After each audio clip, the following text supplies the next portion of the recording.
on, come on, come on, come on, come on, come on, come on. Let's go, let's go, let's go, let's go. Traffic Avenue, the show for me and you. Mondays to Fridays, ooh, the Traffic Avenue. Traffic Avenue, the show for me and you. Mondays to Fridays, ooh, the Traffic Avenue. Flex. Buckle up and join the best. Let's see, relieve your stress, so yes. Let the music soothe your soul and keep it going just to refresh.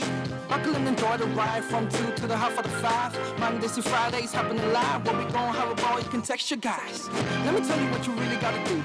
You can count on us, become detailed news, unparalleled coverage.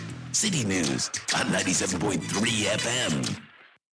Eyewitness News. Be there as it happens. City News.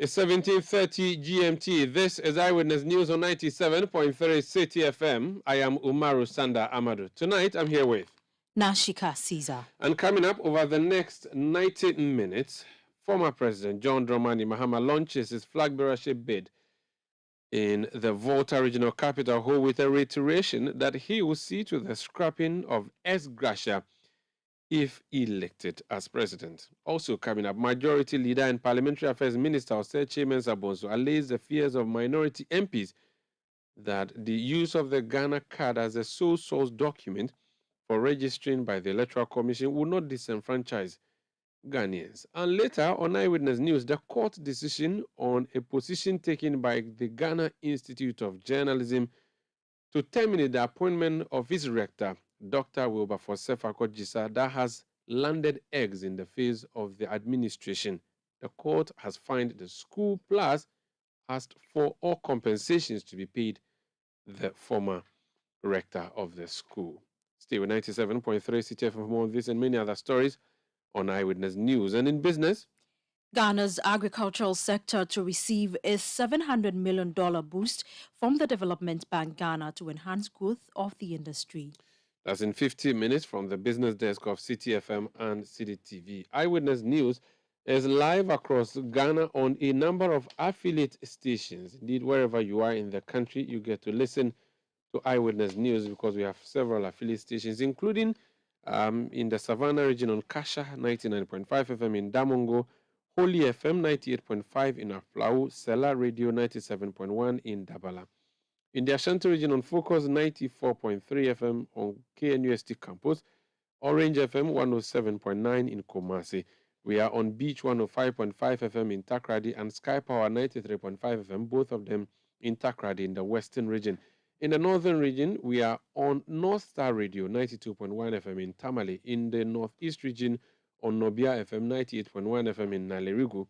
In the Upper East region on Rekas 92.1 FM in Bongo Nambo. And if you go to the Upper West region, we're on Tumpani Radio 88.5 FM in Nadoli and Jirapa FM 96.1. Let me know what you make of the big stories we are bringing you by dropping your messages on 0549 986 996. Send your messages there. We'll read them for the world to know what you think. We're also live on YouTube, we are live on Facebook, and we are live on citynewsroom.com. Let's kickstart with John Dramani Mahama's campaign launch. Nashika. Former President John Dramani Mahama says he will scrap the payment of ex gratia to Article 71 public office holders when elected into office. Article 71 office holders include the President, the Vice President, the Speaker of Parliament, the Chief Justice and Justices of the Supreme Court, members of Parliament, and others.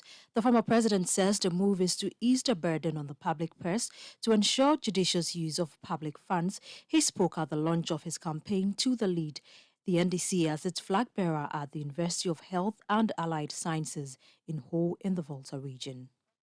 Most efficient government under the history of our Fourth Republic will reduce significantly the size of government. And as announced in my speech at the UPSA late last year, in a crisis situation like this, it is my belief that this country can be governed efficiently with 60 ministers and deputy ministers.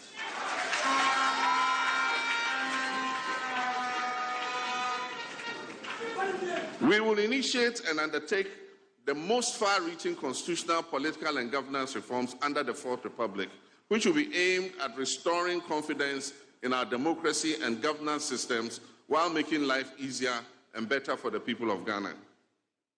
In response to the concerns and calls from many of you, we will initiate and undertake the most far-reaching constitutional, political, and governance reforms that will restore confidence in our democracy. We will continue and bring to conclusion the constitutional review process that was begun by the late President Atta Mills, which will include a review of the controversial Article 71 to reduce the number of office holders under Article 71 and reduce the disparities in privileges and emoluments vis-à-vis the public sector and civil service. The payments of ex gratia to members of the executive under Article 71 will be scrapped. And the necessary constitutional steps to abolish that payment will start in earnest in 2025. We will also begin the process of persuading the other arms of government other than the executive to accept the removal of these ex gratia payments. Issues pertaining to the excessive powers of the president, proper separation of powers, strengthening of parliament, restoring the independence of the judiciary, independent and quasi-independent state institutions, and depoliticizing them will take center stage of the new administration. The former president also chided the ruling NPP government for running the economy aground and failing to take responsibility for the current economic situation. Who would have thought that Ghana will come to a juncture like this, where a government would mete out such shabby treatment to our senior citizens, whose only crime is that they put their life savings in what is considered the safest financial instrument in the world, government bonds. We are at this most depressing phase in our history, where our economy has been destroyed because of the systematic mismanagement, misguided and clueless policy choices and the incompetence of President Nana Akufo-Addo and his Vice President Amadu Bawumia. While our people struggle to keep their heads above water, government officials continue to exhibit high levels of greed, corruption, arrogance of power, dishonesty, blatant state capture, and conflict of interest. Unsurprisingly, no one in this MPP government wants to take responsibility for anything, including their flag-bearer hopefuls, most of whom were part of the economic management team, the team that was called the solid team. Today, everybody is running from taking responsibility. They continue to lay blame for their disastrous economic management on external factors, whose relationship with our present sorry circumstances are at most tenuous. We all know that this economic collapse has been years in the making, just as we know it was entirely avoidable. Amid all the suffering, government remains obstinate and refuses to back down from the costly missteps that led us here in the first place. They continue to waste the precious little we have on dodgy and misguided projects and programs, and on a bloated government. As they tighten the noose on the helpless citizens by piling on more taxes and expropriating our money through measures like the domestic debt exchange, government offers no semblance of genuine sacrifice on its part. The national decay of the last 6 years has not been limited to the economy. It extends to all aspects of our lives. Our hitherto trusted state institutions today stand as pale shadows of themselves, undermined and politicized to the extent that they consider themselves as an extension of the governing New Patriotic Party. The youth of our country, the young people, male and female, see no future in the country of their birth. They see no silver lining at the edge of the clouds, which often appears only dark and gloomy, with no ray of sunshine seeping through. And who's to blame them when, after years of struggling to earn an education, they are condemned to unemployment and acute lack of opportunities in their own country?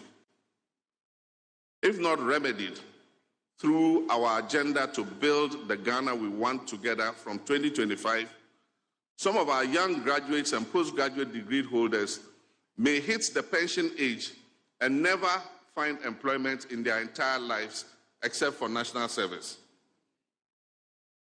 It should worry us deeply that the average young Ghanaian would grasp any opportunity to flee the despondent climate under which we currently live in favor of even the most menial jobs in other countries. We've always had a tradition of our people going out in search of greener pastures abroad, but the current mass exodus of active workers and professionals is profoundly worrying. The loss of all hope that anything good can come out of this country, or that any available opportunities will be equitably shared amongst our people, is what accounts for this. For some sections of our population, the unraveling of our national fabric and the collapse of our economy under this government form sufficient basis to dismiss all public office holders and politicians, both in government and out of government, as being the same. Some have lost all hope in the democratic process and believe that democracy is no better than other forms of governance. Mr. Mahama added that the next NDC government will introduce the selection of schools for BEC candidates after results have been released. With renewed vigor, we will work to restore confidence in all institutions of state so that our people will see their institutions working for them as they should, with utmost professionalism and non-interference from political actors. We must, for instance, end the chaos that now characterizes the computerized school selection and placement system for BEC graduates. As a first step to resolve this issue with the computerized placement, we should allow students to only complete their applications for SHS after they have received their BEC results. This will put them in a better position to know what their actual grades are and make them able to match them with the cutoff grades and raw scores of the senior high schools they wish to be admitted to. This will moderate expectation, ensure effective demand based on real results, and address the uninformed demands we currently see. It will also root out corruption and blatant discrimination from the school placement process. That was former President John Dramani Mahama. This Eyewitness News on 97.3 Citi FM is his verdict on the economy. And it's justified, isn't it? Richard Ahiagba is Director of Communications of the New Patriotic Party. Richard, you're welcome to Eyewitness News. It is the campaign launch of former President John Dramani Mahama, but you could also call it the manifesto launch and the campaign launch of the NDC, because most NDC people describe him as their presumptive flag bearer. So if he wins, these are the issues that will be the subject of the campaign, that you have chilled the economy to the bone and that the youth of the country are running out in droves. It's a verdict on your governance and the state of the economy. Are you ready to meet him if he emerged the flag bearer in 2024? Well, Umaru, there's so much that was said, but you could summarize everything he said in just one word. So more of the same old stuff that didn't work before. The whole program was flat. There was no enthusiasm. He didn't say anything new. He just rehashed and put new words together. There isn't any vision you saw there. If anything at all, there was a lot of plagiarism that was part of his speech. So I didn't see any hope. Misinformation, rehashing of failed promises. There's very little there to talk about. I see. Plagiarism. Who or what did he plagiarize? You saw that, I think it was your program on your platform sometime 2 weeks ago or so, I think February 19th or so. I think I heard Mr. Kofi Asai talk about potentially remedying the challenges we have with the school placement, to have the students make their choices, or the pupils make their choices after they receive their results. And he said that that's what he thinks the problem should be approached and addressed. The former president repeated that on his campaign lunch today without giving credit to the individual. That's a clear plagiarized position there. His main campaign theme, he talks about building a Ghana we want. If we go to the African Union's 2063 agenda, they said building the Africa we want. He just took the Africa there and put Ghana. We have a similar campaign we're running. It's just plagiarizing all over the place without giving credit. But what is more egregious is the Kofi Asari thing. You guys have published it on your website and attributed it to Kofi Asari of Africa Education Watch. He just said it plainly as though it was his original idea and without credit. And then also talks about we have mismanaged the economy. Umaru, last week, Wednesday, we had a press conference and we went through the numbers. Former President Mahama inherited a growing economy at 7.3%. He supervised a 3 consecutive years of decline. He's never grown our economy except declining. That's his record. So are you done with the issue of plagiarism? Because you've I don't want you to pack the thing together. So you're done with. But are you sure? Are you sure, Richard Ahiagba, coming from the New Patriotic Party, I'm just asking if you are sure you have clean hands when it comes to issues relating to plagiarism. Clean hands or not, can you really talk about plagiarism? Are you sure? Do you remember the inaugural address of 7 January 2017? Umaru, you're making an entirely different point. I'm just telling you someone has plagiarized. What has that got to do with me? I'm just asking if you have clean hands in this kind of issues. I have not plagiarized myself. I'm just telling you that he stood on the stage this afternoon and plagiarized. And by the way, if you're going to ask me that question, you should ask them. If they knew they can also plagiarize or they have the capacity to plagiarize, why were they pointing fingers at anybody? Why were they pointing fingers? So you shouldn't be asking me that question. You should prove that he did or he didn't. And I've given you evidence. If you want, I'll send you the link. Okay. Tomorrow. So the next issue.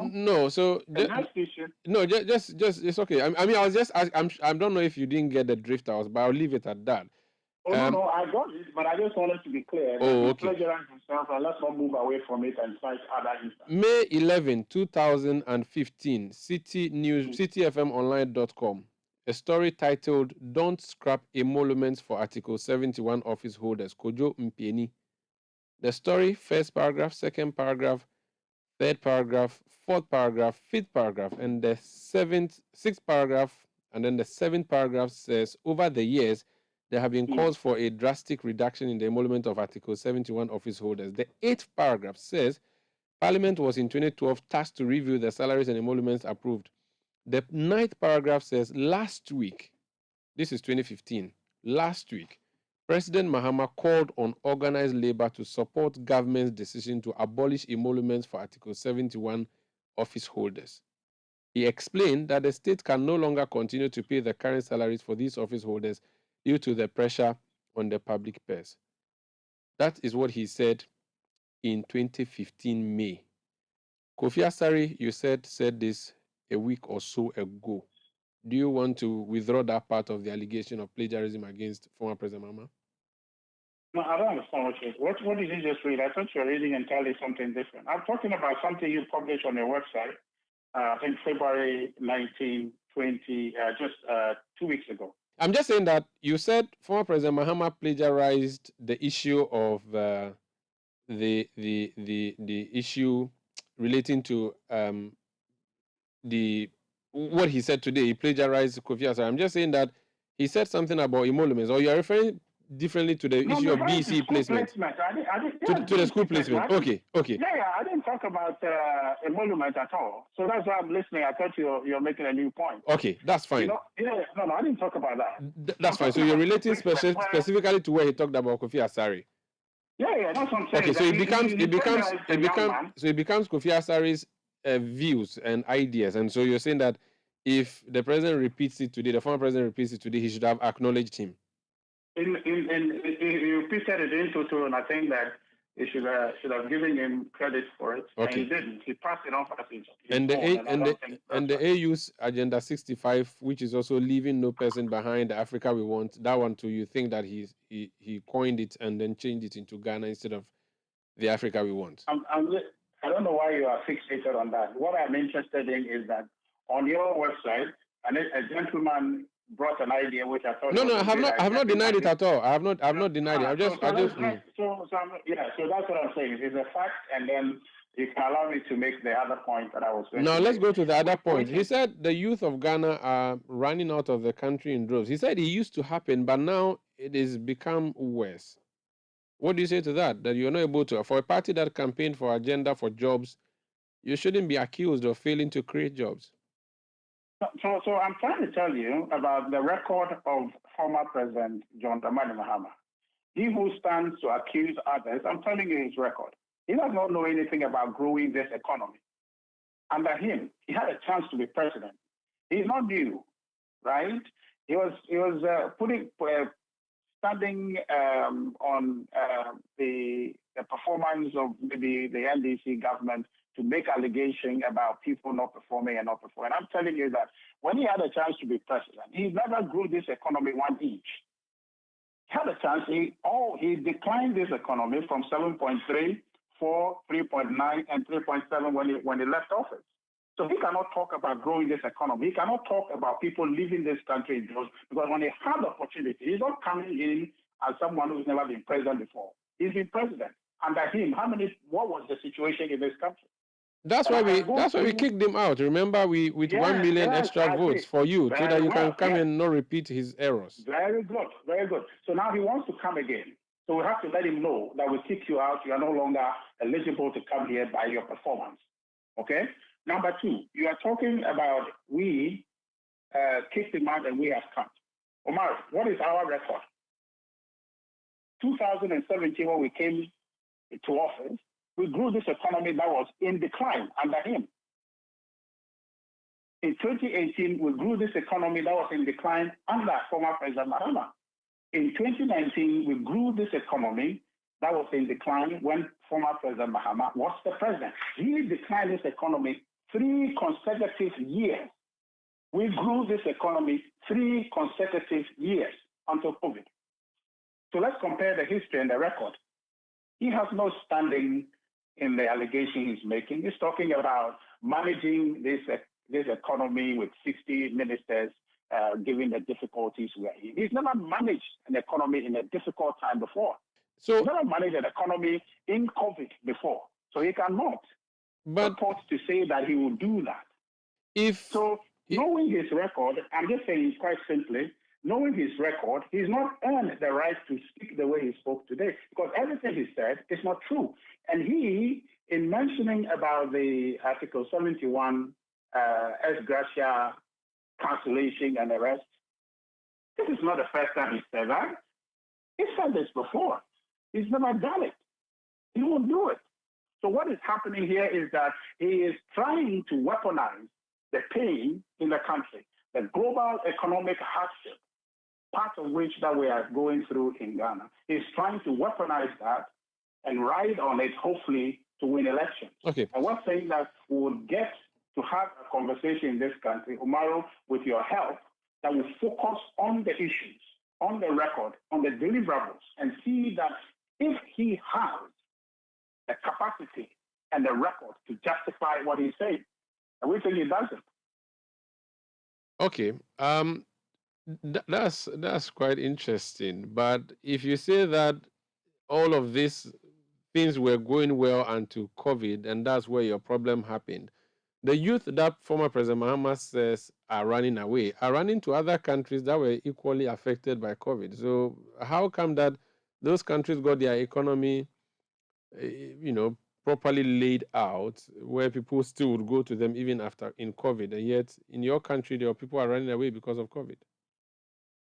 Umaru, I don't think. Are you really asking that question? Or just one of the one of your Okay. Well, it's a question as to whether if you say that you are doing so well until COVID, and then things went down, and I'm saying that the former president. The issue is that the former president says you are not able to provide jobs, so people are running away. You said you did well with the economy until COVID. The people are running away to COVID countries. So why are they not remaining in Ghana then? Because COVID is a global pandemic. Umaru, from the day I was born, people always sojourn out of this country. Right? He actually pointed that out and said that it's worse in your period. I'm coming to a point. People have always sojourned out of this country. Myself, at a certain point, I left this country to go educate myself, and I'm back. Right? When people go, they'll come back. The point I'm trying to make to you is that if he is making that a basis to show that he has capacity to reverse it, I'm telling you his record. Nothing in his record shows that he can. The point that you should, or I should make to you following that statement he made is that, one, there is no proof to substantiate what he said. He's just saying them. Number two, what is the proposition that he said on that platform to reverse what you are saying in this situation? He has actually listed a number of them. I could share with you, but I think what he said was live, and we already have said it. But just by way of giving you the records. I heard, but I don't see any of those things to be able to solve the problem. No problem. In terms of GDP growth, I just want to share some statistics from 2013 when he was president. It was 7.3% in 2013. In 2014, it was 2.8. 2015, it was 2.1. 2016, it was 3.3. 2017, it was 8.1. 2018, it was 6.2. 2019, it was 6.5. 2020, it was 0.5. 2021, it was 5.3. So that's just by way of statistics. I think we can leave the conversation here. No, Umaru, not so fast. So what's your conclusion from the numbers you just mentioned? My listeners are listening. You have made your position. I've just given the statistics to support the conversation. So the people who are listening. In other words, the statistic shows that he has no capacity that he claims he has to make this economy work. The FPP is working on it and will fix it. Thank you. No problem. Thank you so much. That's Richard Ahiagba. He's Director of Communications of the New Patriotic Party. I'll be hearing from the John Mahama camp shortly after this. Please stay with us. Eyewitness News. Be there as it happens. You know your papa see that? And it's rickety car. Hey, Papa! Bobo, so how's your engine now? It is half man, half amazing. Thanks to Quartz and you. Can't feel better energy. Can't touch this. Tell you guys, so Sancho's engine just died like that? Yes, so somebody managed to convince him that there is a better engine oil than Quartz. And he switched. Sancho Panzapa. Now, which engine oil can be better than Quartz? No other, my guy. Quartz with its age-resistant technology, it keeps your engine younger for longer. Now you know. Have you guys seen the new bottle design? It's superb. Quartz 9000 from Total Energies there improves fuel efficiency. Why do you think Mr. Mane and Logoso have taken the Quartz Nation movement World Cup like that? Sorry. Chairman. Hey, Quartz. Keep your engine younger for longer. There's something special happening at Heritage Christian College. Their bustling campus is right in the heart of Amasaman, just behind the Olympic Stadium, and it will amaze you what they are doing there. Heritage Christian College is churning out academic excellence with their comprehensive range of degrees, including Bachelor of Business Administration programs, IT, and theology. Don't forget to ask about their professional programs and short courses. What makes Heritage special? Heritage Christian College takes the academic experience further than ever with one laptop per student, flexible fee payment, entrepreneurial training with financial support, all delivered by a caring faculty working to develop your character and your intellect. Admissions are in progress, so call today on 054 7777 731 and get accepted. For more information, go to hcuc.edu.gh. Heritage Christian College, a university educating compassionate entrepreneurial leaders. Keys. What could be simpler than a key? Who doesn't have a key? A car key, an office key, a drawer key. But there's one key that rules them all. The house key. The key to a place we call home. The key to the home where everything comes together. The key to a home that is our own. A home where we make life happen with our families and loved ones. Adoha has been working hard for over 30 years to make home ownership within reach for many. Say yes to property with Adoha. Your dream home is one call away. Your dream home is a few clicks away. Visit our Accra project, The Place, by calling 030-2789-757.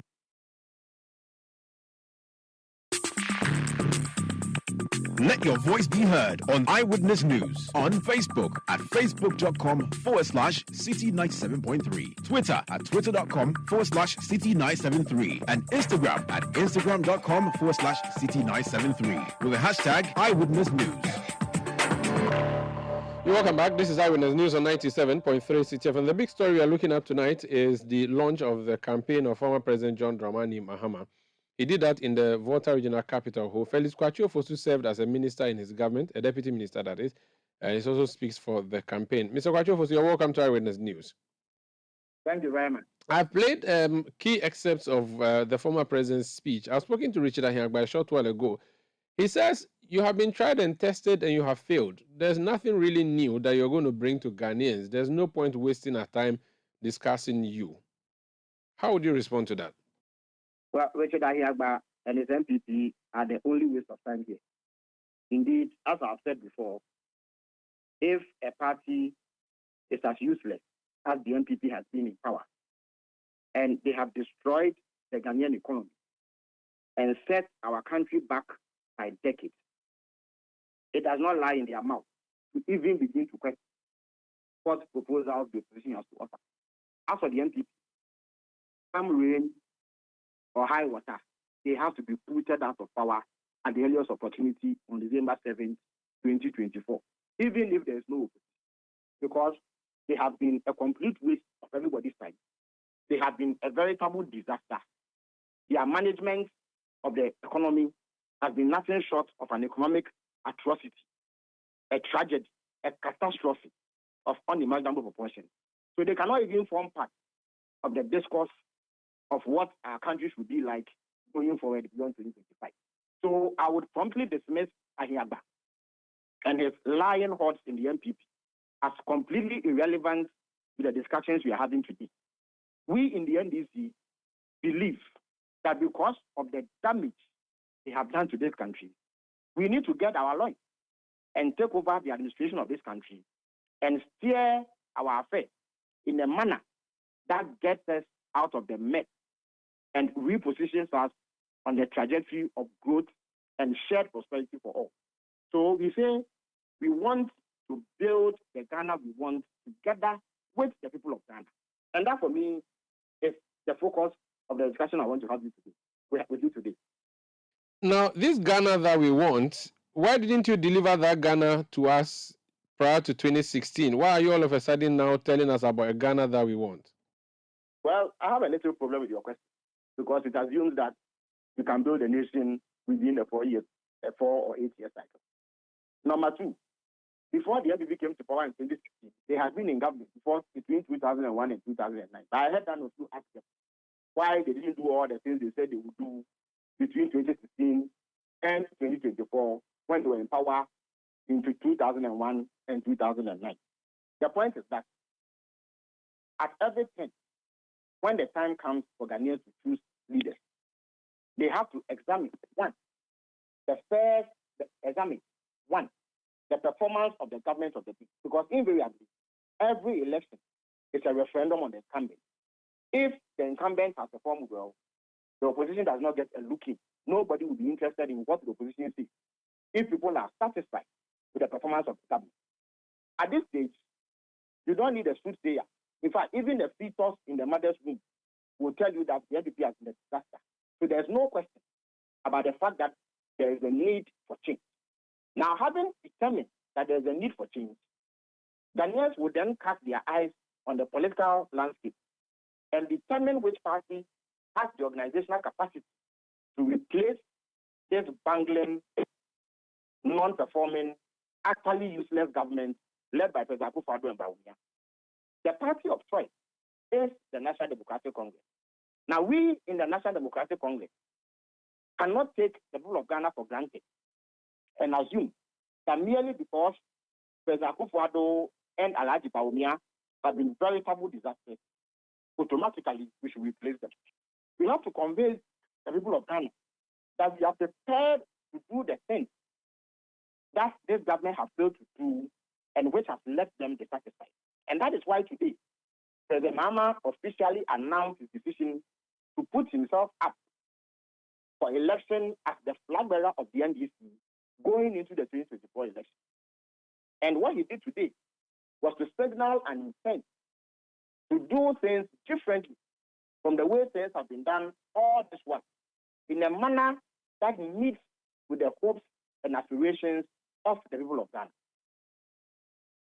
All right. So the key things he has explained to us the type of Ghanaian who is needed to save Ghana moving forward. He has highlighted the challenges of the current situation we have in our country and says that he doesn't even want to take glory because he had said that he feels vindicated, but he doesn't feel good talking about vindication because he thinks no one needs that at this time. Is this campaign against the NPP or is a campaign against his contenders?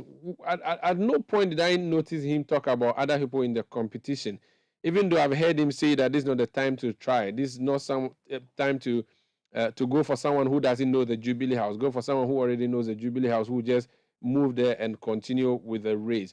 Does it mean then that the former president does not recognize his competitors internally at all and that he's focused and interested in the NPP rather? You see, we are not in normal time. The times that we are in call for a clear vision at the very onset.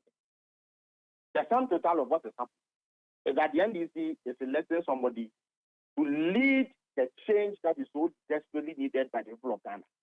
So anybody who wants to occupy that slot must come prepared and show that he has a plan and what it takes to execute the plan.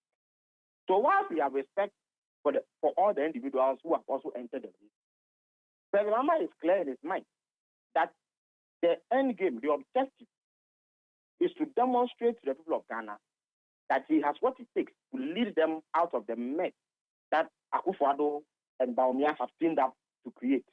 That is why, at the very onset, he has indicated what he is prepared to do to salvage the situation and lift us out of the gloom that we have been immersed in all these years under the misrule of President Akufo-Addo and his sidekick, Alhaji Bawumia. So, President Mahama, even though he is speaking with NDC delegates, is also acutely aware that the people of Ghana are interested in what offerings the NDC has for them. And if, therefore, the people of Ghana, who in any event also are constituted by members of the NDC, are interested in what the NDC has to offer, then he must communicate directly to the people of Ghana. And that is what he has done. And then, finally, on this question, everybody knows that the elections we are going to have in the NDC is almost a foregone conclusion. I mean, Dr. Dufour's bid for the flag bearer slot of the NDC is a most wild fantasy. Everybody knows that. Dr. Dufo himself knows that. So if that is certain and everybody knows what the outcome will be, then there's no point wasting time on exchanges that border on this internal contestation. It is important to engage the people of Ghana right at the onset so that they know that we mean business and that the NDC is prepared to step into the breach created by the hopelessness of the Akufo-Addo Bawumia tag team. You have not mentioned Kojo Bonsu and the other gentleman who picked the nomination forms. You only mentioned Dr. Amadu for. It means that you don't even regard the other two. Well, it's not about regard or the lack of it. The point is that President Mahama is clear in his mind that he stands head and shoulders above any competition that will be offered in this contest. What if at the end of the day, Dr. Kwabena wins on May 13? Felix, what are you going to do? It will be a miracle of biblical proportion if that were to happen. But you and I know that is not going to happen. I'm not part. I'm not part, Felix. Yeah, I don't know. You're on your own. Well, I know that you are only being diplomatic and playing the devil's advocate, as you should, given your roles as a moderator or anchor of your station's news program. But I do know that as somebody who has followed Ghana's politics, you are fully aware of what the outcome will be. But President Mahama is not desperate. He is not wasting time. He is not pussyfooting. He is clear on the agenda that must be had to salvage the Ghanaian ship of state, which has been crashed by the Akufo-Addo Bawumia tag team. And that is why he delved straight into indicating some of the concrete proposals which mirror the expectations and aspirations of the generality of the people of this country. Let's leave it here. Thank you so much for speaking to us. That's Felix Kwakye-Ofosu. He is former Deputy Minister of Communication, also spokesperson to the John Mahama campaign. This Eyewitness News on 97.3 Citi FM. We'll come back. We'll talk more on the proposal the former president has for the issue of placement into senior high schools. Eyewitness News. Be there as it happens. One Ghana, pet. Just one Ghana. Yo, bro, I beg, make you give me correct shock absorber. Or make a do video concept, then take the Gaussian P for the engine show you. Hey, yawa humache. Every morning you the tear calls, they browse. Actually, something they. Hey, Tago, the way town make hot. I go best one if you no. If it be you where you get Vodafone one Ghana promo them out. 20 minutes talk time to call all networks. Where you start get data and 1 gig from 5 a.m. to 11:59 a.m. Bye. How can you go do pass me safe and you dial *530# make we enjoy. You go fit subscribe as many times as you want. Yes, plantain. Yo, sweet Ama, take this by Vodafone 1 Ghana bundle. Moku vibe plus video calls and taste. You catch the vibe early morning 5 a.m. sharp. Vodafone, further together. Oh, Jack, where are you in a hurry to? Child, I'm going to Imperial to do my car insurance. What's happening there? Because Info and Yaba also told me they're going there this morning for their car insurance. Masa, you haven't heard. Now, the Imperial is the name in insurance in Ghana here. Really? Sure. Imperial General is saying, come insure your vehicle with them at any of their branches or agents or even online from now till the end of March 2023 and get yourself handsome rewards, fuel coupons, special souvenirs, gift vouchers, and many more. And here's the catch. During this reward period, you will also get a free 1-year life insurance cover in addition to your motor insurance cover. What the wow! So does it include with the taxi drivers and the e-taxis? Hey, everybody qualifies. So just come insure your car and you are done. Call 0302-788-955 for further details. T's and C's apply. Imperial General Assurance. Solid protection. This March. If I say EGL Bazaar, say them E Bazaar. Ghana Limited is running a tech sale all you can grab bazaar from Thursday to Saturday, 2nd, 3rd, and 4th of March. From 8 a.m. to 6 p.m. each day. Location, Coca-Cola Roundabout, Spintex. EGL Bazaar. Items are a mixture of brand new, slightly used, scratched, showroom display, repaired, and dented. Get up to 70% off. Satisfy your tech hunger with products from NASCO, Samsung, Media, Toshiba, and more. Samsung television, the NASCO top-load washing machine, Media toaster. Grab for yourself smartphones, accessories, candle lights, washing machines, fridges, ovens, gas stoves, vacuum cleaner, dispenser. Quickly, jot down the numbers. Call 0242-439-437. EGL, home of electronics and appliances. Let your voice be heard on Eyewitness News on Facebook at facebook.com/Citi97.3, Twitter at twitter.com/Citi973, and Instagram at instagram.com/Citi973 with the hashtag Eyewitness News.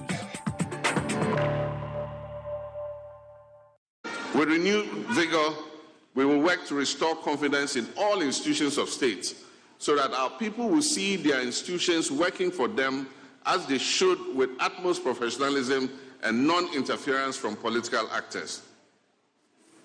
We must, for instance, end the chaos that now characterizes the computerized school selection and placement system for BEC graduates.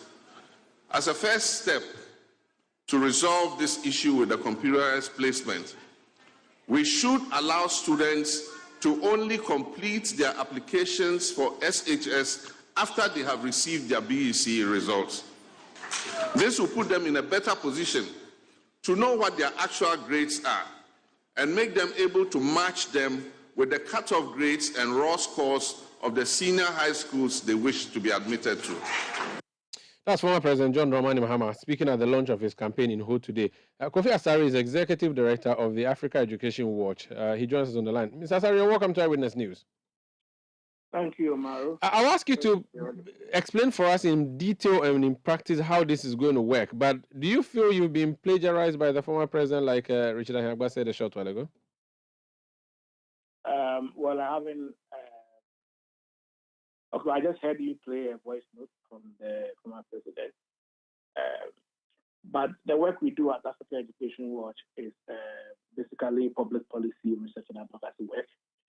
And we seek to influence policy and practice that affect education. And so our work is meant for public consumption.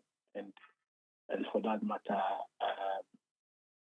if any authority in the public's interest, takes an idea that we mooted, I don't think it will amount to plagiarism. Apart from that, I'm not sure if we are the only group that have ever raised this issue, because about 4 years ago, when I started moderating public engagement sessions on the CSSPS, this proposals actually came from parents who, upon realizing the result of their children, simply said that if I knew my child was going to get this grade, my child wouldn't have chosen this particular program or this particular school, because by choosing this particular program and this particular school without having an idea about their grades, they ended up getting the last choice school, or perhaps not getting in school at all and going for self-placement. So it was a proposal that came from our public engagement and nothing that we created at Edward. But again, as a public policy organization, our output is meant for public consumption. So, I don't think any issue of plagiarism arises at all. And we don't have a copyright to that. That's fine. So, in a brief comment, since you made this statement before the former president made same, the practicality of it is that a student who goes to write a BEC will not be made to choose their school like I did when I was doing my choosing many years ago. You would only choose the school you want to go to after seeing your results and knowing the competence of your results. Is that what it means? Exactly, because you see, the school you choose and the program you choose to undertake in that school, okay, is incumbent on your results. And I'll give you a typical example. During this year's placement, if you are a private school candidate and you obtain aggregate 8 and you chose PRESEC, category A school, to do science, okay, and then you chose, let's say, Agri Memorial or National as your second choice to do the same science, and then you chose, let's say, University Practice at UCC to do science, it's likely that you will end up at your third choice. Because you're a private school candidate, because you are opting to do science and because you chose to be a border. Okay, so if you're a parent of such a boy or a girl, you will simply say that, well, if I knew my son wasn't going to get 06, I would have chosen business if I knew my son was going to get 08 or 09. But by the time my son was selecting his choice of school, he never knew that he was going to get anything less than 06. I mean, anything better than 06. And he ended up getting something worse than 06. So that's the whole idea. The whole idea is that if children and parents are empowered with the information they need to make an informed choice in selecting their school, they will make a more realistic choice than making that choice on the basis of no information, but only contemplation. Only contemplation. So that is the challenge that selecting your schools before receiving your results actually poses. So if you remember, when we completed school and we're going to invest, I remember for myself, after A-level, I had BBC, and I wanted to do economics. But then the cutoff for BSc economics at Legon was I think BBB. So I didn't, that's 6, and I had 7. So I didn't even buy the Legon forms. But the cutoff for social sciences at UCC, which was essentially I could do a cons major, was I think 7. So I bought UCC and I went to UCC. So if you know very well that you don't fulfill the requirement, the cutoff requirement for that particular program in that particular school, you don't waste money buying forms and then wasting your time. You go and then look for the one that qualifies. So it reduces the pressure on the category A schools. But most importantly, it measures parental expectation, because it is when parental expectation is heightened, okay, that it gets to the point where willy-nilly, no matter what happens, parents are ready to pay their way through the system and corrupt the system because they want their children to go to a particular school.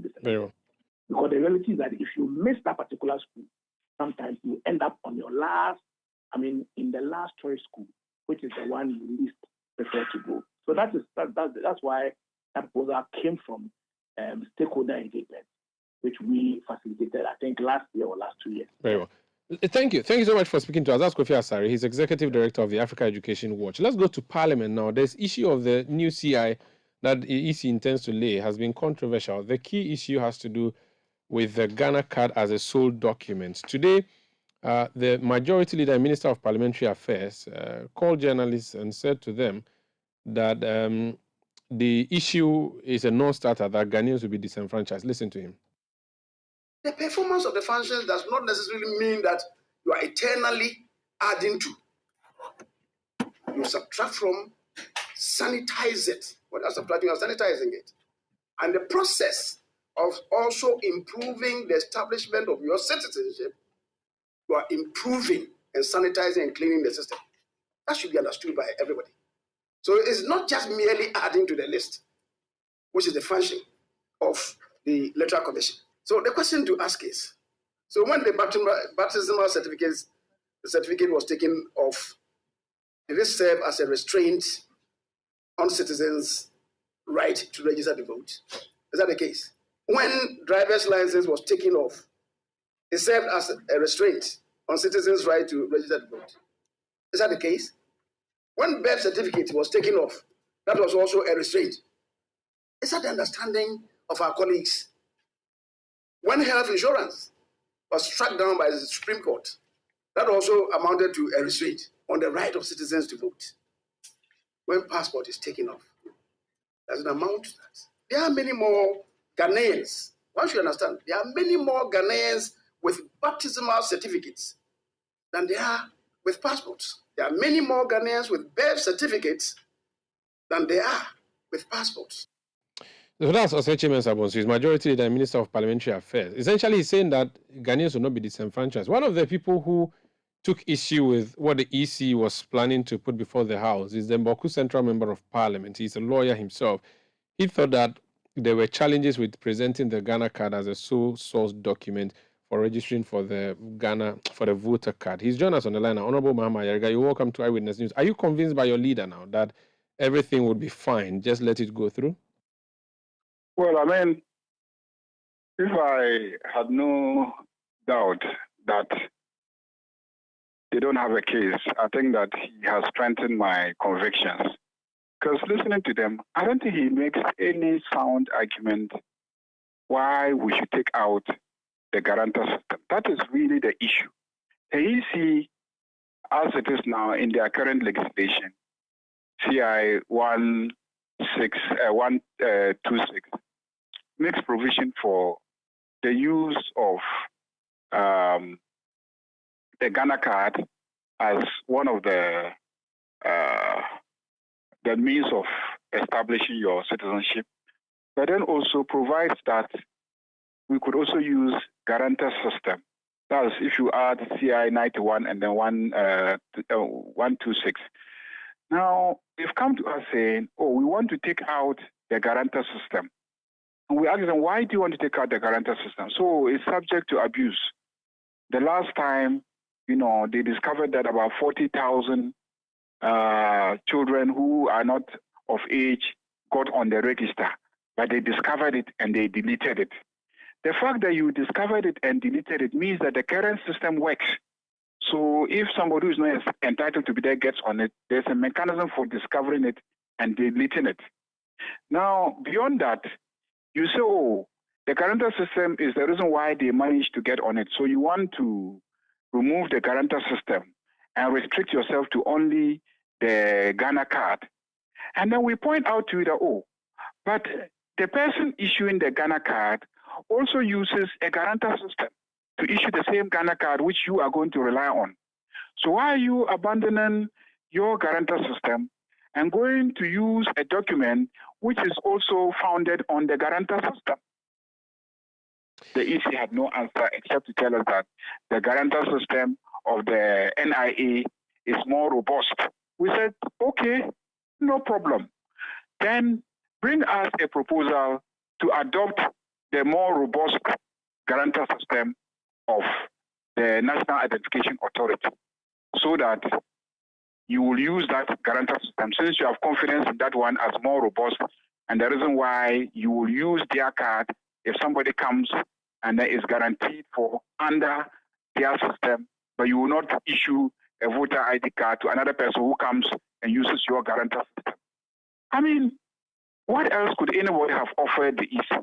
You yourself say that the NIA guarantor system is more robust. We say, okay, fine, then use that one. Bring us a proposal to use the NIA guarantor system also, where the person doesn't have a Ghana card. In any case, why are you seeking to make it the sole source document when you yourself told us that in the last registration exercise, 10 million people brought Ghana cards and used that as means of identification to be registered as voters?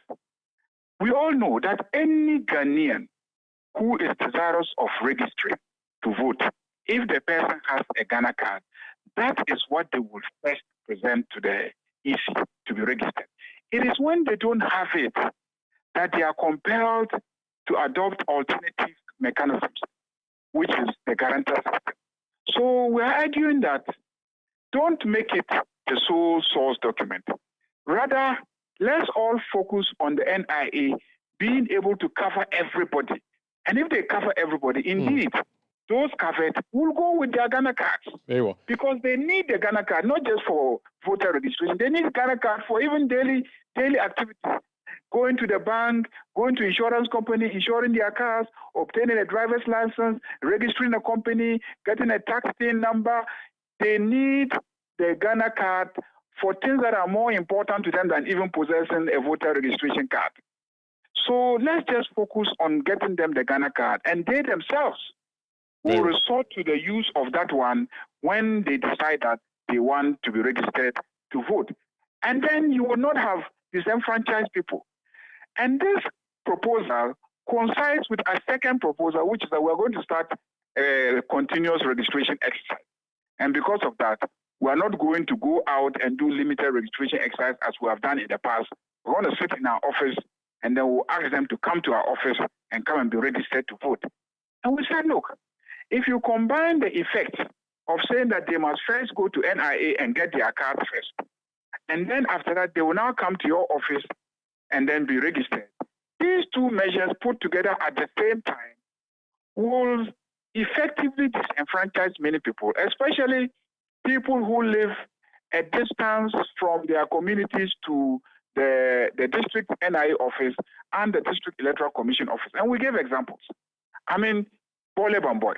We have a large polling station that is about 80 kilometers, some even say 85 kilometers away from the district electoral commission office.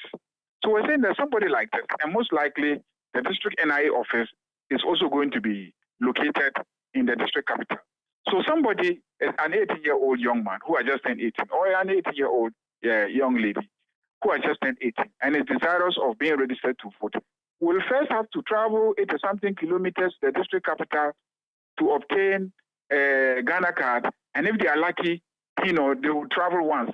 In most cases, they will travel several times before they will even obtain the Ghana card. Even when their biometric data have been taken, they'll be told to go and come. The card itself is not ready because under this arrangement, the card is going to be printed in Accra and now be distributed to the regions, who will now further distribute it to the districts, which will be 85 kilometers away from this young man or young lady is located. And then after they've gone through the hassle of getting this Ghana card, before they can now come to the district office again, because you won't reach out to them. You are going to sit in your office because of continuous registration so that they will come to your office. We're saying that if you introduce these two measures at the same time in the same CI preceding the same election, which is the district assembly election, which is taking place in about 7 or whatever months' time, you are going to effectively disenfranchise people. Very well. Then they bring a finance minister. I'm sorry, Honorable, but forgive me. Can we let's end it here? Yeah. Thank you so much. That's Boku Central Member of Parliament, Honorable Mahama Yariga. Up next on Point Blank, we have the immediate past rector of the Ghana Institute of Journalism, Dr. Jisa. He was in court after he was removed somewhere in 2018 from the office of rector of GIJ. He thought that there was no case against him. He was just removed for reasons best known to those who removed him. He went to court and the court has decided in his favor. We'll be talking to him shortly about the success story for him and the way forward. But before then, Shika will be bringing us more from the business desk of 97.3 Citi FM and Citi TV. Eyewitness News. Be there as it happens. Get the details. Every significant financial transaction, every market movement, and all the policies that affect your business. Citi Business News. Be informed. It's time now for Citi Business News on Eyewitness News, powered by citibusinessnews.com.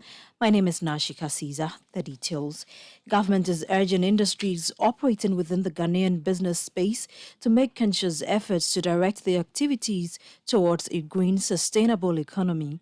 Government maintains that this will help mitigate the challenges which negatively impact on the ecosystem. Speaking at the Circular Economy Seminar in Accra, the Minister of Environment, Science, Technology and Innovation, Dr. Kweku Fee, underscored the need for a sustainable working environment. Industry sustainability, which undermines or underpins the country's economy, depends on the ability to adopt circularity principles, practices and processes to deliver products that render ourselves or themselves to reuse, repurposing, and recycling.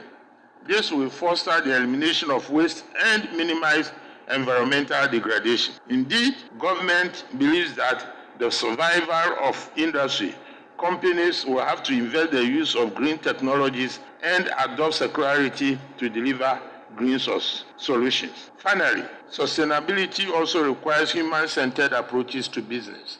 The principles of gender equity and inclusivity must exist as a strong pillar in the hiring and promotion of staff within these business organizations, not just at the base of the pyramid, but throughout the hierarchy of this industrial organization.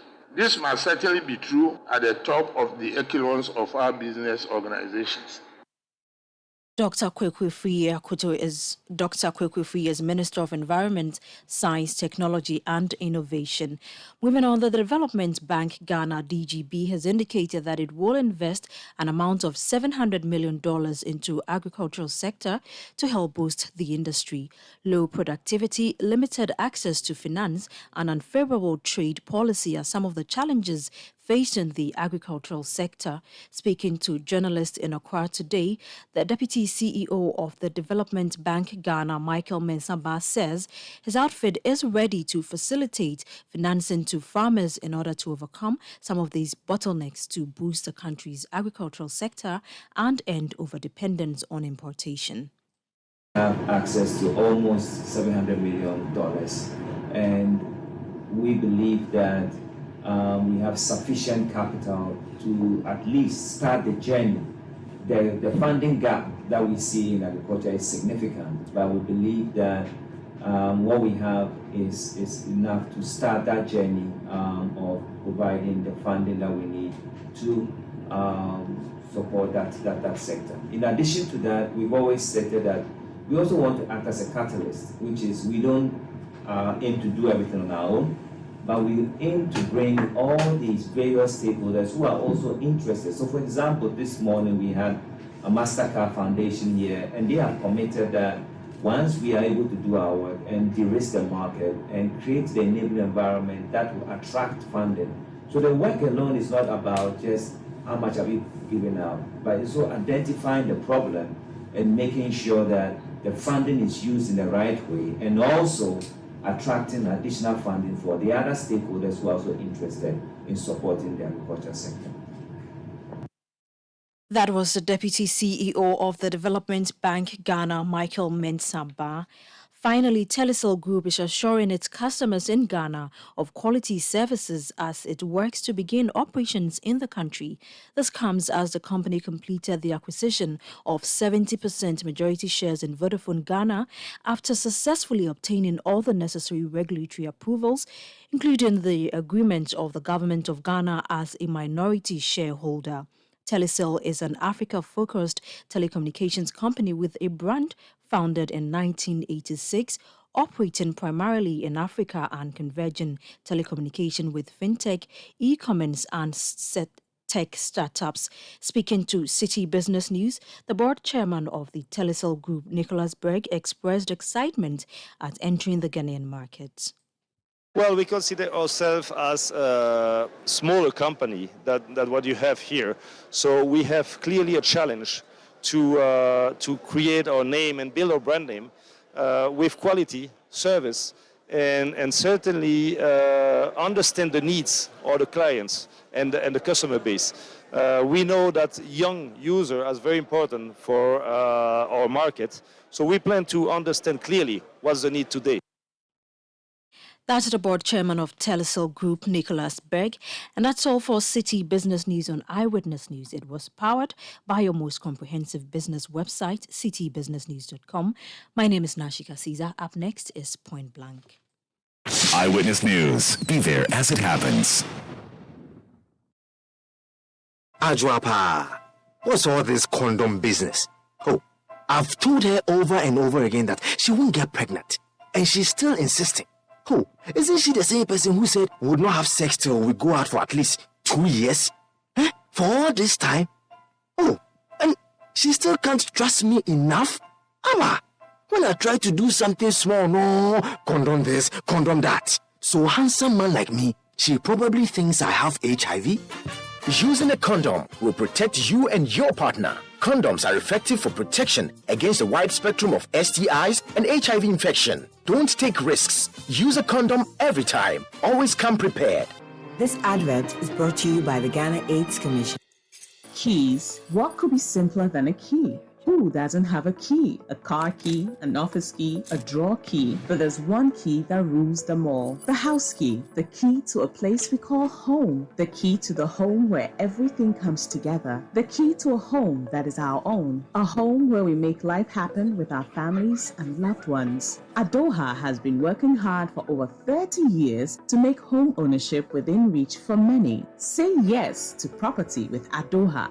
Your dream home is one call away. Your dream home is a few clicks away. Visit our Accra project, The Place, by calling 030-2789-757.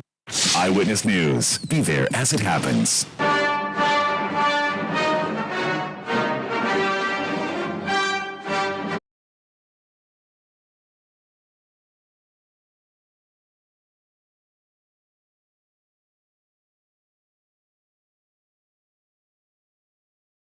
Umaru, Sanda, Amadu. Tonight on Point Blank, my former rector at the Ghana Institute of Journalism, Dr. Wilberforce Sefako Jisa, is my guest. The reason we have him in studio is that in 2018, he was removed as rector of the institute. Doc, you're welcome to Point Blank on Eyewitness News. Thank you very much, Umaru. How are you doing? Very well. It's good to see you. I'm just looking at the story as published on Graphic Online in 2018 by Enoch Dafab Frimpong, and it says, dismissed GIG rector Jisa serves notice to go to court. The story says the dismissed rector of the Ghana Institute of Journalism, Dr. Wilberforce Jisa, has indicated his readiness to challenge the decision of the governing council in court. Dr. Jisa, who was to complete his 4-year tenure in August 2018, was presented with a letter dated Friday, March 23, 2018, announcing the termination of his appointment. He was initially ordered to proceed on leave over alleged infractions in procurement practices and allegations of academic integrity in December 2017. And then you have been quoted here saying that you do not agree with what has happened. Meanwhile, the registrar of the school, Mr. Perry Ofosu, who was ordered by the council to also proceed on leave, has been demoted. Mr. Ofosu is expected to resume work as deputy registrar and report to his assistant, Mrs. Patience Soa, who has been made acting registrar. Already, acting deputy rector, Dr. Ebo Afo, has been removed and directed to revert to his previous position as the head of journalism department. So this is when and how you decided to go to court. Share with us more on how this came about. Thanks to your listeners, Umaru. Happy to meet you. It's been a while. It all started sometime around October 2017, when the governing council was constituted, led by Professor Ansu Treme, with others as Margaret Amokohini, Dr. Kwiku Roxon, and others from institutional reps from Media Commission, or that's the Media Commission. It's supposed to be GJA, but there were a lot of things that happened that I wouldn't have the time to go into this evening. Mm-hmm. When a council was put in place, the first thing they did was to call for a meeting. We had, as rector, we had asked that we hold an emergency meeting because there were pending students who were supposed to graduate. And because of the delay in the constitution of the council, there was this agitation even among those students who were actually supposed to graduate. So we asked that once the council was put in place, we should quickly deal with that. And that happened. Then the normal general ordinary meeting of the board or the council was to take place in October. At that meeting, we had a letter from the chairman of the council, Professor Ansu Treme, who stated that they would like to meet senior members, senior staff, and junior staff. And so when they came for the meeting, they then stated that in terms of meeting the senior members, if you go by the GIG statutes, I am the chairman of convocation, and said I wouldn't be part of that meeting. The registrar would not be part of the meeting, and my deputy, then the acting deputy rector, Dr. Boafo, will also not be part of the meeting. I found that very curious, but decided, well, there is no point. Since they want to interact with them, that is fine. So they spent the whole day meeting all these groups. The outcome of that based on what some of the staff told me, was that they were told that they should put their grievances about what management is doing on paper and present it to them. The next meeting was sometime in December, around between 16 and 18 December. 2017. 2017. And at that meeting, after I presented my report, where I told them that we have pending projects to complete, particularly the new site at North Jolu, where through some financial models that I developed, we were using some IGF to actually keep the project ongoing, got to about 85% completion rate. And that the contractors were on our neck because Get Fund was not meeting their obligations to us. So we normally pre-finance and then they will reimburse. So I told the council that as at the time that we had that first official meeting, I said, I had actually managed to accumulate about 7.8 million Ghana cedis in the GIJ account, and that we could use it if council actually agreed that we could use it to even complete that structure so that we can put it to use. At the tail end of the meeting was the chairman who now said he had received petitions from some staff and that they would like to set up a committee to go into those petitions.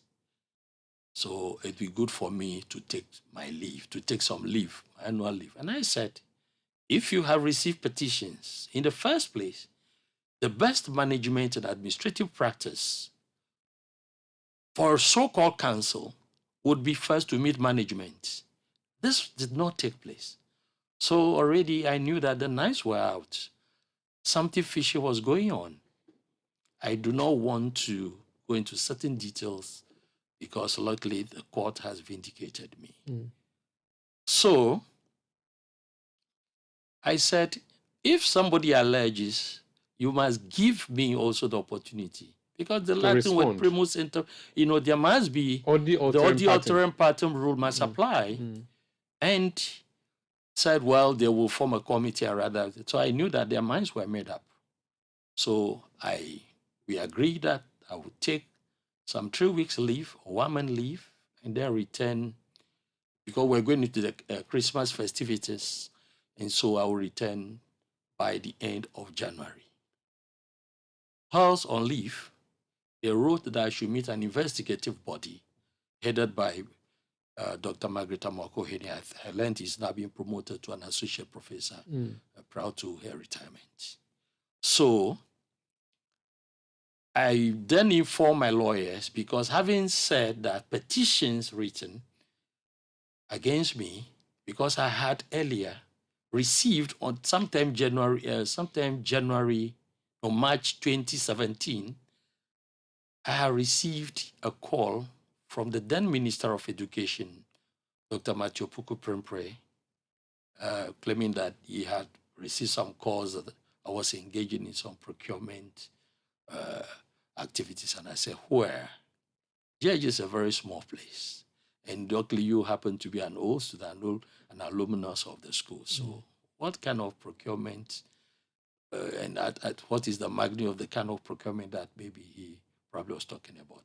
So I just brushed it aside. Then later I got an anonymous petition brought that I should respond from the Minister of Education, that I should respond within 48 hours. So I responded. That was the end of the matter. I have not heard from the ministry. I had traveled to the University of Westminster, where I did my former school, where I actually did my PhD, to make an arrangement for a kind of memorandum of understanding between, our GIJ and Westminster to ensure that some of our staff could take advantage of the PhD program so that we can upgrade staff. And when I went, was there, particularly on trying to ensure that one of our lecturers, senior members, gets admission. Those very people were here planting stories in the newspapers, anonymous stories, that I had taken money and traveled and all that. So that's just part of.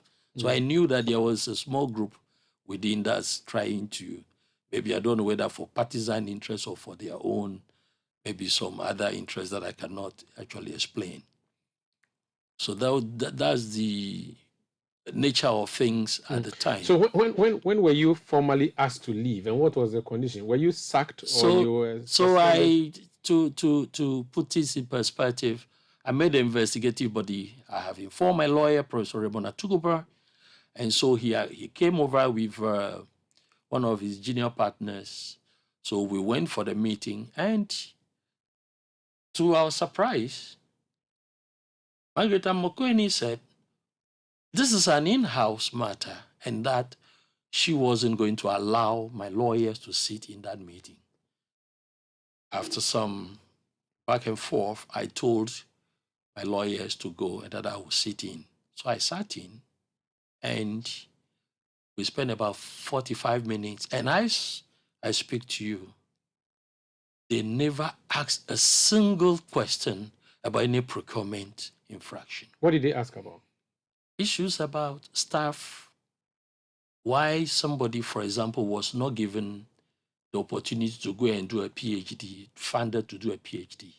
And this particular lecturer had applied to a university. Normally, when you apply, we write to NCT or National Accreditation Board then to verify whether the school is accredited. And they wrote back to say that this school was not accredited. So we informed the lecturer concerned about this. But then these were the questions that they were asking. I see probably you have something against it. The second one was what I was talking about. That particular lecturer was the one that I was in Westminster. He had applied severally, and he was not given admission. And I had to go in there, talk to the people, because I've been there, and told them that we were going to back him to do it. So on the basis of that, the dean assured me, and within the period that I was there, they had prepared and granted him the admission. But he's one of the people who were sitting down here writing anonymous letters. So these were the issues that were put to you by this and the committee. So after that, did they come up with a report, a finding, and ask you to comment on it or anything? Did they find you culpable in any way? Nothing. I was supposed to report back to work on the 1st of February. And so, after that charade of a meeting, so-called investigative meeting, they then quickly met, the council met, I think, on the eve of my return to work, and then quickly said that my annual leave, they've granted me annual leave to go for about 3 months. That's 60 days. That's 60 days. Okay, then that'll be 2 months. Whilst they have not concluded their investigations. So by my calculation, I will have to return to work first week in April. So by 23rd, that's 23rd, it was a Friday, 23rd of March, I got a letter from the institute saying that my appointment has been terminated and that I'll be paid 3 months in lieu of my termination notice. And this was signed by who?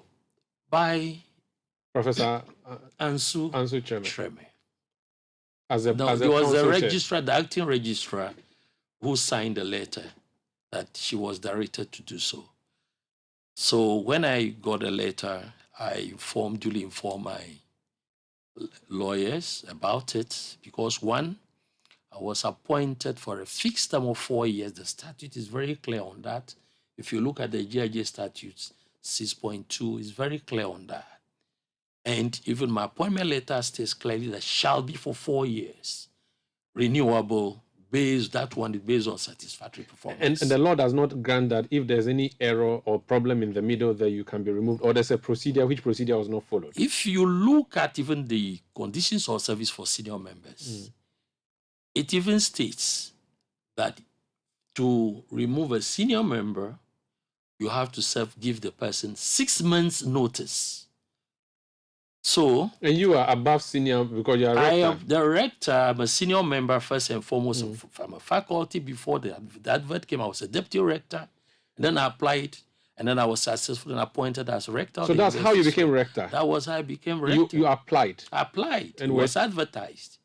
And I went and made a I remember you were at the time vice rector to Mr. Newton. Yes. And then he retired. So you advertised and you were chosen. So that's how you became. So the removal procedure was not followed? Not followed at all. Complete breach of the statutes and even the Act 717 established the GIJ. So I looked at it and I decided, consulted my lawyers and said, look, we have to take action on this. Then the funny part was that 1 week notice, flagrant violation and breach of the laws of this country. Then I said, well, I will seek redress in court. Because in April, they had paid salary into my account. Because of this, I did not even touch it. First week in May, I had a call from my banker saying they had express instruction from my employer to return the money to chest. So even the issue of the 3 months salary in lieu of notice was not honored. So we proceeded by lawyers, sent them a demand notice to reverse whatever decision they had taken. They did not even dignify the demand notice to them to reverse the decision. When you went to court, did they appear to put in a response? Did they argue out their case or they just left you to go alone? They responded. So they filed a witness statement signed by the chairman of council, Professor Sutrame. And they appeared and gave testimony? They appeared. I went through the cross-examination by their lawyer. And then when I was done, it took almost 2 years for their lawyer to finish the cross-examination, because if you look at their statement, their defense witness statement, you can see clearly that they just came to court to fish for information. They are not standing on any solid ground. On the basis of that, when I had finished my testimony before the court in terms of my cross-examination, Professor Sutrame entered the dock. Our lawyers spent technically just about 2.5 days to do their cross-examination. It was glaring. He was asked in open court if he had any report indicting the plaintiff, that's me. And the first response was, well, there was some report, but that was not no, there was not. They said, do you have any report before this court indicting the plaintiff? No. So that the council just decided, for the sake of the institute, they have decided that we should separate. So it's not based on any legal reasoning, no law, and a flagrant violation and breach of the statutes and Act 717. That was his defense. His defense was that Jesus wanted to get rid of you. Yes, they have decided to separate. He was using the word separate. And they removed you that way. I was removed. So how long did this court case last for? We initiated the action sometime in May 2018. It went before, technically, there was first judge was a lady judge who was transferred. And the second one, just as we were about, after they've gone through the case management, she was also transferred. So since 2018 till now? Till now. And when did you get judgment? I got judgment Wednesday, 22nd February. Last week, Wednesday. Okay, so we need to go, but key things that the judgment said. Did he say that your position be reversed, or you didn't ask for your position to be reversed? I had 5 months at the time to complete my first term. So when we were going to court, we did not go for reinstatement. So you were saying that what should be given to you by the... I think I saw somewhere that you asked for 25 million cedis. That was the demand notice. Okay. But then when we went to court, the reliefs, the greater part of my reliefs were actually granted by the court. Key ones being what? First and foremost, you pay me 5 months salary, all the allowances that are due me, and that is for 5 years. So you pay that at the current prevailing bank rate. Okay. was, I believe, is around 25%. So you pay that. You pay me. I was acting director of the graduate school from 2013, if you recall, if you know the history of the graduate school that I brought into fruition and actually steered it. So pay you for and that. then pay me for that for 2013 to 2017 and pay interest at the current prevailing from the time of termination till date. That is the time of the judgment. That is also to be done. And then there was some responsibility, allowances that were due me, which were withheld because I don't know for whatever reason. Our research and book allowance was withheld, and a few other allowances that were withheld. So all those things. The court said all these should be paid. Should be paid to me. There was with also interest. a fine to the school itself. 25,000 Ghana cedis. So that's not to you, that's to the state. No, it comes to me because that's part of the legal costs. Okay, so you're supposed to pay 25,000 cedis. Yes, I would take that one as well. Legal cost. And then they also pay me 6 months for wrongful termination as well. 6 months. The court also granted me 6 months salary. This is what the judge said. Yes. It's final, unless they appeal. Have they appealed? I wouldn't. I'm not aware of that yet. But then I'm not aware. But I'm ready. If they want to go on appeal, I'm ready. I've gone the long haul already. Why do you think you were removed then if there was no reason? Was it political or was it something else? I am restrained. The basis that what I saw was that, for example, I will say it here, that, for example, if you cannot connect politics, then there must be something else. For example, Dr. Kweku Roxon was a former rector, acting rector of GIJ. He was on retirement. He had applied to us to help fund his PhD whilst he was on retirement and was at UPSA. And he was actually trying to use the back door to get an officer of the school to actually give him a letter to take to get funded. And then this came to us and said, look, you should write formally. You're on retirement. How are we going to justify this before auditors? We can't do that. And there were a few other things that I'm sure that are appropriate, and when I have time, some of these things, we'll put them out. You were removed not alone. You were removed alongside Dr. Ebuafo, who was vice rector. He taught me print journalism. Perry Ofosu was registrar. He was also sacked. Not sacked, he was demoted. Did they also join you in court? They didn't. So you went alone? Yes, but I don't know what plans they have. But for example, if you look at the illegality, show of power and political power, maybe because they were appointed by the political authority, but by their own power, but kind of arrogance with which Perry Ofosu was appointed by virtue of an advert as a registrar. So it was appointment, not promotion. On what basis are you demoting him? You have not cited any reason for doing that. And I thought that was also unlawful. We need to go, but what lesson do you think should be learned from this in terms of people who serve in public office like yourselves who get removed? I mean, GIJ has a history. I came to GIJ in 2008, but before then I knew that David Newton had been removed in 2001 as rector. Kweku Roxon was acting throughout. I was admitted under Kweku Roxon.